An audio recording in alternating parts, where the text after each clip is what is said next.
What's up everyone, Eric Rossi, the guy with the eye here. I want to make a quick video talking about the Canon M5. This was rumored for the past month or so now, and it looks like all the specs came out about it. I got some questions about it, so I figured I might as well cover it since the specs and pictures have been leaked. They're on Petapixel and a couple other places. Let's just give it a quick talk. So if you haven't known, Canon and Nikon, they've been really trying to get into the mirrorless game, but they have really failed with their smaller sensors. For example, the Canon EOS M3, came out at $800.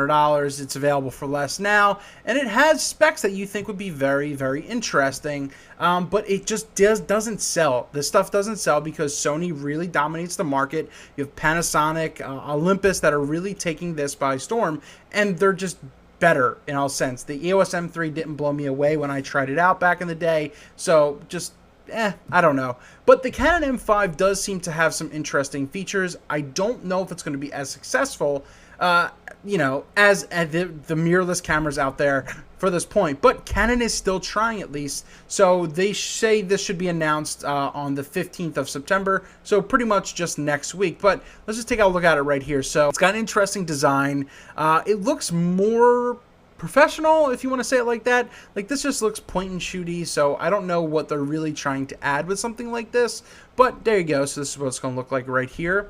They switched from having the selfie screen to something like this, so that you get the just like the articulating screen up and down, which I guess is a bad move actually in a way, but I guess they wanted to try different things. But it's going to have a similar 24 megapixel sensor. It's going to be a crop sensor, which is actually pretty interesting. It's going to have the dual pixel autofocusing, which I think is going to be a big deal with something like this, and a newer DIGIC 7 imaging processor, 7 frames per second. You can read the specs all right here. The other part is, I'm kind of glad that they're not throwing 4K in this thing, even though a lot of people are going to, complain that they should.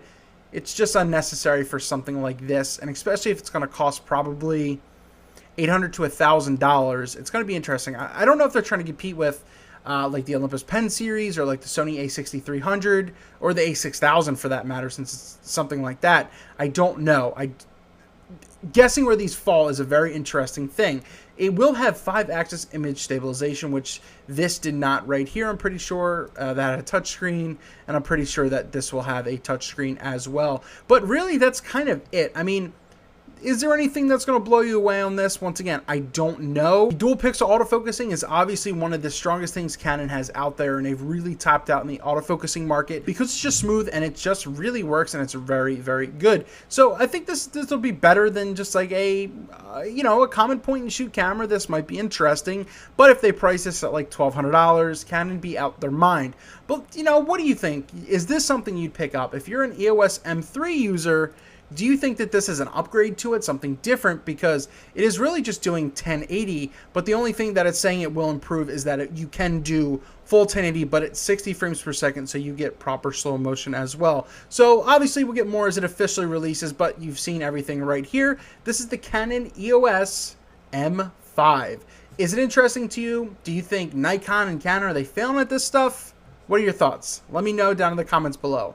Canon M5, you're trying.